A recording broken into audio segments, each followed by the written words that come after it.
হট্টগোল নিয়ে, সেখান থেকে লোকজনকে ধরে যাওয়া নিয়ে একটা ভিডিও রেকর্ড করেছিলাম কাল রাতেই। কিন্তু পরে সেটা দেখলাম যাদেরকে ধরে নিয়ে যাওয়া হয়েছিল, আমি ভেবেছিলাম তাদেরকে মোটামুটি নিরাপত্তা হেফাজতে নিয়ে যাওয়া হয়েছে, তারপর তাদেরকে ছেড়ে দেওয়া হবে, কিন্তু দেখলাম না, তাদের বিরুদ্ধে মামলা দেওয়া হচ্ছে সন্ত্রাস দমন আইনে। আমি অবাক হলাম। তাই এই ছোট্ট একটা অংশ যোগ করছি আমার আগের ভিডিওটার সাথে। মানে এনারা এখানে গেছেন এবং এখানে গিয়ে তারা যা যা করেছেন সেটাকে এখন সরকার সন্ত্রাস দমন আইনে মামলাযোগ্য অপরাধ বলে মনে করছে, অথচ তারা এতদিন ধরে এই সমাজে ছিলেন, নানানভাবে প্রকাশিত ছিলেন, দু একজন যথেষ্ট ভিজিবল আমাদের সামনে। সরকারের তখন মনে হয়নি তারা কোনো রকম কোনো সংকট করছেন। তারা ওখানে গেছেন, ওখানে একটা অনুষ্ঠান করছিলেন যেটা নিষিদ্ধ সংগঠন না, এমন কোনো বিষয়ে কথা বলতে যাননি যেটা নিষিদ্ধ, এরকম কিছুও না, কিন্তু তাদের বিরুদ্ধেই মামলা দেওয়া হলো। আমরা তীব্র প্রতিবাদ জানাই এবং এই ধরনের মামলা আমাদের ইমেজ, জনগণের সামনে এই সরকারের ইমেজ, রাষ্ট্রের ইমেজ তো বটেই, বহির্বিশ্ব সংকট তৈরি করবে। আমি অবাক হচ্ছি যে কিছু মানুষের প্রেসারে ওখানে বিএনপির কিছু লোকজন এবং জামায়াতের একজন বড় পোস্টেড নেতা গিয়েছিলেন, তাদের চাপেই বোধ করে এটা হলো, এবং শেষ পর্যন্ত ডিবি হেফাজতে রাখার পর তাদেরকে মামলা দেওয়া হলো। মানে আমি অত্যন্ত বাজে নজির বলবো এটাকে। এখানে আর অনেক মানুষকে আমরা অনেকে পছন্দ না করতে পারি, কিন্তু যা ঘটলো, যেভাবে ঘটলো, এটা ভয়ঙ্কর একটা নজির স্থাপন করলো। আমি আমার গতকালের যে ভিডিওটা রেকর্ড করেছিলাম এই বিষয়ে সেটা যুক্ত করে দিচ্ছি, আশা করি দেখবেন। মঞ্চ ৭১ নামে একটা সংগঠন অনুষ্ঠান আয়োজন করেছিল ঢাকা রিপোর্টার্স ইউনিটিতে। আমি জানি ইদানিং ৭১ শব্দটা অনেকের খুবই গাত্রদাহ তৈরি করে, এবং আমি অ্যাগ্রি করতে প্রস্তুত আছি। ৭১, স্বাধীনতা, চেতনা, এসব শব্দগুলো আওয়ামী লীগের সময় ডেরোগেটরি শব্দে পরিণত হয়েছে, আই অ্যাগ্রি।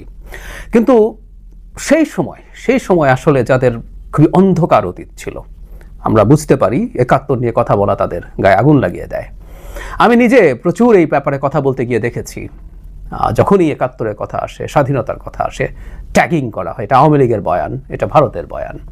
যাই হোক, মঞ্চ ৭১ নামে একটা প্রতিষ্ঠান, একটা সংগঠন একটা অনুষ্ঠান আয়োজন করেছিল, এবং সেখানে একটা নতুন ফেনোমেনন, নতুনও না আসলে, এই ঘটনা আকছার ঘটছে, কিন্তু নতুন এই অর্থে এখানে আসলে আওয়ামী লীগের কেউ ছিল না, কিন্তু সেখানে আওয়ামী লীগের আয়োজনে হয়েছে এই ধরনের একটা ন্যারেটিভ তৈরি করে, একটা মবও বলা যাবে না, কারণ এখানে পরিচয় থাকা লোকজন ছিল, এখানে একটা ব্যানার নিয়ে গেছে, এখানে বিএনপির নেতারা ছিল এবং উল্লেখযোগ্য জামায়াতের নেতা ছিলেন। তিনি কি বলেছেন সেগুলো নিয়ে কথা বলবো, কিন্তু এই ধরনের একটা অনুষ্ঠানকে বানচাল করা হয়েছে, এবং সেই অনুষ্ঠান থেকে জনাব লতিফ সিদ্দিকী, জনাব হাফিজুর রহমান কার্জন, ঢাকা ইউনিভার্সিটির টিচার, তাদেরকে ডিবি হেফাজতে নিয়েছে, সাংবাদিক মঞ্জুরুল আলম পান্নাও সম্ভবত তাদের মধ্যে আছেন।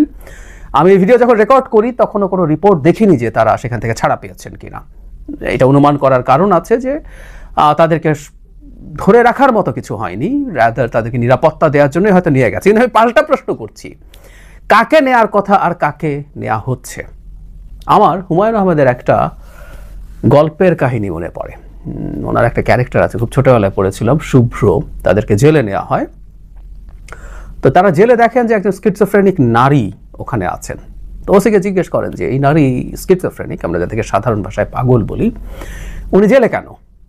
তো উনি বলছেন যে এই নারী যখন বাইরে থাকে সে রেইপড হয়, তাই তাকে জেলে এনে রেখেছি।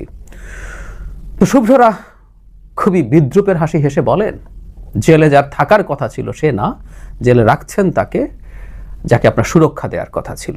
আমার কাছে একই কথা মনে হলো।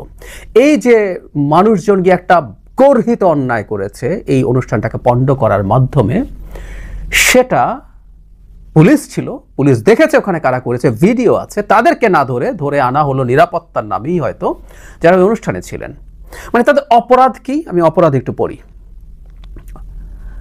ওনারা একটা প্ল্যাটফর্মে অধীনে একটা আলোচনা করতে গেছেন, যেটার হেডলাইন হচ্ছে এরকম, আমাদের মহান স্বাধীনতা যুদ্ধ এবং বাংলাদেশের সংবিধান। মানে এখানে মূল কথাটা যেটা, ৭২-এর সংবিধান ছুঁড়ে ফেলার চেষ্টা হচ্ছে, এটার বিরুদ্ধে। যেন হাফিজুর রহমান কার্জন, আপনারা অনেকেই চেনেন, টিভিতে টকশো করেন, আমি নিজেও ওনার সাথে অনেক টকশো করেছি। তিনি বলছেন, আমরা দেখতে পাচ্ছি দেশের সংবিধানকে ছুঁড়ে ফেলার পয়তারা করা হচ্ছে। এর পেছনে রয়েছে জামায়াত শিবির ও জাতীয় নাগরিক পার্টি। অধ্যাপক ইউনূসের নেতৃত্বে তারা মুক্তিযোদ্ধাদের জুতার মালা পরাচ্ছে। মানে ৭২-এর সংবিধান যে এই দুটো সংগঠন ছুঁড়ে ফেলতে চাইছে, ইটস ভেরি অবভিয়াস। আমি নিজে এনসিপির লোকজনের সাথে, জামায়াতের লোকজনের সাথে বসে দেখেছি, তারা নতুন সংবিধান চান। এই যে জামায়াত যে লোয়ার হাউসে প্রপোর্শনাল রিপ্রেজেন্টেশনের কথা বলেন, এটা নতুন সংবিধান ছাড়া হয় না। সুতরাং তারা এটা চাইছেন। সো কার্জন ভুল কি বলেছেন? এবং কেউ যদি মনে করেন ৭২-এর সংবিধানটা থাকা উচিত, এটা তার ডেমোক্রেটিক রাইট। বিএনপিও তো ৭২-এর সংবিধান বা যে সংবিধানটা এখন আছে সেটা পুরো পরিবর্তন, মানে পুরো পুনর্লেখন, মানে গণপরিষদ করে নতুন করে লেখার পরিপন্থী। বিএনপিও চাইছে এই সংবিধানই যেখানে যেখানে অ্যামেন্ডমেন্ট প্রয়োজন সেটা অ্যামেন্ডমেন্ট করবে। এছাড়া এই যখন এই বক্তব্য হচ্ছে তখন জুলাইয়ের যোদ্ধা, মানে এখন জুলাই বললেই সব কিছু জায়েজ করে ফেলা যায়। এবং আমরা প্রায় বলছি যে আমরা নতুন একটা চেতনা ব্যবসা, মানে চেতনা শব্দটারও ডেরোগেশন হয়েছে, কিন্তু চেতনা তারপর থাকুক, কিন্তু চেতনা ব্যবসা আওয়ামী লীগের সময় যেমন মুক্তিযুদ্ধের চেতনা ব্যবসা হয়েছে, ঠিক একই চেতনা একটা ব্যবসা শুরু হচ্ছে। জুলাই বললেই বাকি সবার বুক বন্ধ করে দেওয়া যায়। এই যে আমি এখন মঞ্চ ৭১ নিয়ে কথা বলছি, আমি যখন এর আগেও মুক্তিযুদ্ধ নিয়ে কথা বলেছি, এই যারা জুলাইয়ের আলাপ টালাপ করছেন এবং নতুন গজানো, এই জিনিসটা খুবই ইন্টারেস্টিং টু সি। মানে আমরা তো বহু লম্বা সময় ধরে শেখ হাসিনার বিরুদ্ধে অ্যাক্টিভিজম করেছি, তো দেখেছি আসলে কে কি করেছে, সব দেখা আছে। নতুন নতুন অতি বিপ্লবী সোকল্ড বিপ্লবীরা মাঠে আছেন, তারা এখন ঢুকবেন। তারা এসে জুলাইয়ের হাতিয়ার গর্জে উঠুক আরেকবার, লীগ ধর, জেলে ভর, জুলাইয়ের যোদ্ধারা এখন লড়াই করে, ইত্যাদি ইত্যাদি বলে তারা সেখানে তীব্র চাপ তৈরি করেন। আমরা একটা ভিডিওতে দেখেছি তাদেরকে ঘিরে তারা স্লোগান দিচ্ছেন। শেষ পর্যন্ত এখানে থেকে পুলিশ তাদেরকে ধরে নিয়ে যায়। লতিফ সিদ্দিকী বলছেন যে আমি জানতাম না এখানে এরকম কিছু হবে, তিনি আওয়ামী লীগের সাথে সম্পর্ক নেই। আমরা জানি লতিফ সিদ্দিকী বহিষ্কার করা হয়েছিল। And I can clearly remember একটা অডিও বেরিয়েছিল যেখানে তিনি শেখ হাসিনার পুত্র, মানে তৎকালীন রাজপুত্রকে খুবই বিদ্রুপাত্মক ঢঙে কথা বলেছিলেন, তাই তাকে বহিষ্কার করা হয়েছে। তিনি দলে ফিরে যেতে পারেননি। সো উনি আওয়ামী লীগ নন এখন আর। পুলিশে ধরার কারণ মানে বলার ক্ষেত্রে একজন বলছেন আমরা জুলাই যোদ্ধা, পতিত আওয়ামী লীগ, যুবলীগ, নিষিদ্ধ ছাত্রলীগের নেতাকর্মীরা জড়ো হয়ে ষড়যন্ত্র করছে, জুলাই যোদ্ধারা বেঁচে থাকতে এমন কিছু মেনে নেব না। মানে এই দায়িত্ব কে দিয়েছে তাকে? আওয়ামী লীগ সম্পর্কে বলতাম, তারা যখন বিএনপির যে কোনো সমাবেশ ঠেকানোর জন্য লাঠিসোঁটা হাতে বসে থাকতেন যে আমরা নিরাপত্তা দিচ্ছি, রিপিটেডলি প্রশ্ন করেছি, আপনারা কি পুলিশ? আপনাকে এই দায়িত্ব কে দিয়েছে? ঠিক একই জিনিস এখন এরা করছেন। আমি বিএনপি বা ছাত্র দলের অনেকে আওয়ামী লীগের মিছিল ছত্রভঙ্গ করে তাকে ধরে ফেসবুকে স্ট্যাটাস দেওয়ার পর আমি বারবার বলেছি এটা অন্যায়, এটা করতে পারে না কেউ। আওয়ামী লীগ একটা নিষিদ্ধ সংগঠন, মানে কর্মকাণ্ড নিষিদ্ধ, এখনো সংগঠন হিসেবে নিষিদ্ধ না, ছাত্রলীগ সংগঠন হিসেবে নিষিদ্ধ। কেউ যদি তাদের ব্যানারে কিছু করে থাকে সেটার জন্য পুলিশ আছে, পুলিশের খবর পর্যন্ত দেওয়া যেতে পারে, কিন্তু এই রাইট কারণেই। কিন্তু আমি মনে করি এর পেছনে মূলত অন্য কাজ করেছে, কারণ এখানে একজন জামায়াতের নেতা উপস্থিত ছিলেন, তার বক্তব্যটা একটু পড়ি। ঘটনাস্থলে জুলাই যোদ্ধাদের সঙ্গে আসা পল্টন থানা জামায়াত ইসলামীর নেতা শামীম হোসেন বলেন, একটি গোষ্ঠী ৭১ ও ২৪কে মুখোমুখি করে ২৪কে প্রশ্নবিদ্ধ করার চেষ্টা করছে। কে কি করছে আমি একটু পরেই বলছি।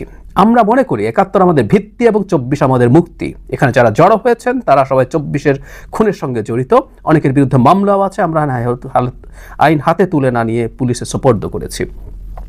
উনি প্রথম বাক্যটা খেয়াল করি, একটি গোষ্ঠী ৭১ ও ২৪কে মুখোমুখি করে ২৪কে প্রশ্নবিদ্ধ করার চেষ্টা করছে। না, মুখোমুখি করে ৭১কে প্রশ্নবিদ্ধ করার চেষ্টা করে গোষ্ঠী টোষ্ঠী না, জামাত শিবির।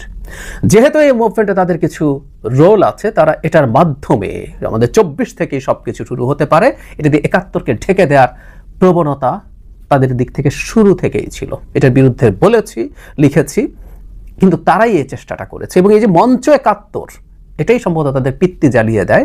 এই ধরনের নাম কেন হবে? বাংলাদেশ থেকে পারলে ৭১ শব্দটা তুলে দিতে পারলে তারা সবচেয়ে সুখী হতো।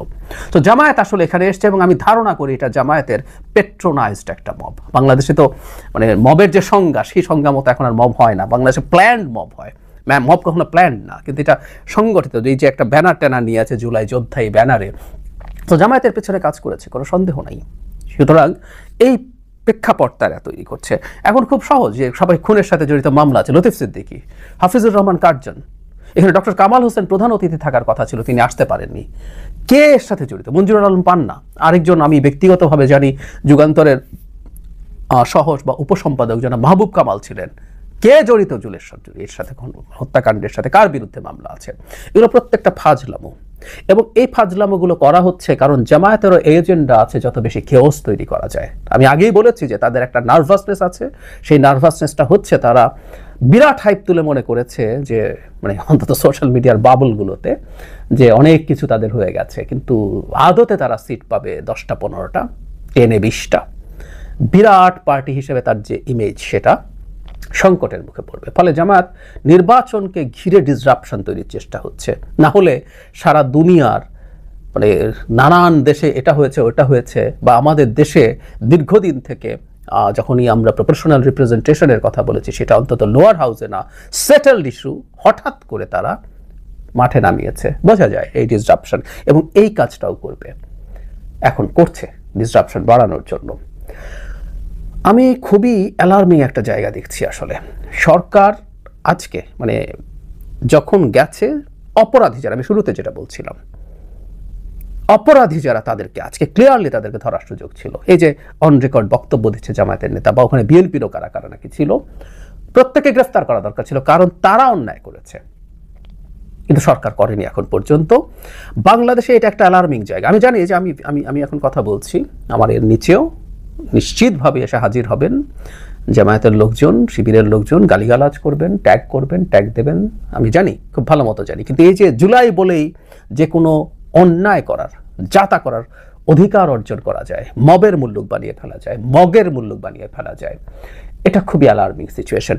মজার ব্যাপার হচ্ছে এই জিনিসগুলোই গ্লোবালি ছড়াবে, দেশে তো আছেই, কেউ কেউ এরপর আলাপ তুলবে, যেখানে একটা ন্যূনতম সভা করা যায় না, কতদিন পরে এই আলাপ হবে, এখানে কিসের নির্বাচন হবে। এবং এই সরকারের ওই অথর্বতা, অযোগ্যতা, বা আমরা এই প্রশ্ন তো তুলতে চাই যে এই সরকারের উপরে কি এখন জামায়াতেরই প্রভাব বা এনসিপির প্রভাব এত বেশি হয়েছে যে সরকার যেখানে খুব জেনুইন কাজ করা দরকার সেটাও করে উঠতে পারছে না। আমি আহ্বান জানাই না, আমি দুঃখিত, আমি শেখ হাসিনার সময় এভাবে কথা বলতাম, অনেকের কাছে মনে হবে আমি দুটাকে একত্র করছি, না, আমি এই সরকারকে শেখ হাসিনার সাথে অ্যালাইন করছি না, কিন্তু শেখ হাসিনার সময় একটা করতাম যে শেখ হাসিনাকে কিছু করতে বলা, ওটা আর বলতাম না। আমি এই সরকারকেও কিছু বলি না। এই ঘটনা ঘটলো, এই ঘটনা নিয়ে আমি আহ্বান জানাই না যে সরকার এই ভিডিও আছে, এদেরকে দেখে এদের বিরুদ্ধে ব্যবস্থা নেবে। এই যে পল্টনের একজন জামায়াত নেতা আছে, বিএনপিরও নাকি অনেকে ছিল, যদি থেকে থাকে তাদেরকে ধরা, কিন্তু এই আহ্বান আর জানাই না, কারণ আমি জানি সরকার এটা করবে না। এই সরকার এতটাই অক্ষম এবং অথর্ব। একটা জিনিস মনে রাখা দরকার আছে, আওয়ামী লীগ মানে ছাত্রলীগ পুরোপুরি নিষিদ্ধ, আওয়ামী লীগের সাংগঠনিক কর্মকাণ্ড বেআইনি এখন আমাদের আইন অনুযায়ী। আমি 15ই আগস্টে ওই একই কথা বলেছি, আওয়ামী লীগ যদি তার ব্যানারে কোনো কর্মসূচি পালন করতে যায় সেটাকে ঠেকানোর জন্য আমাদের লিগ্যাল রাইটস আছে।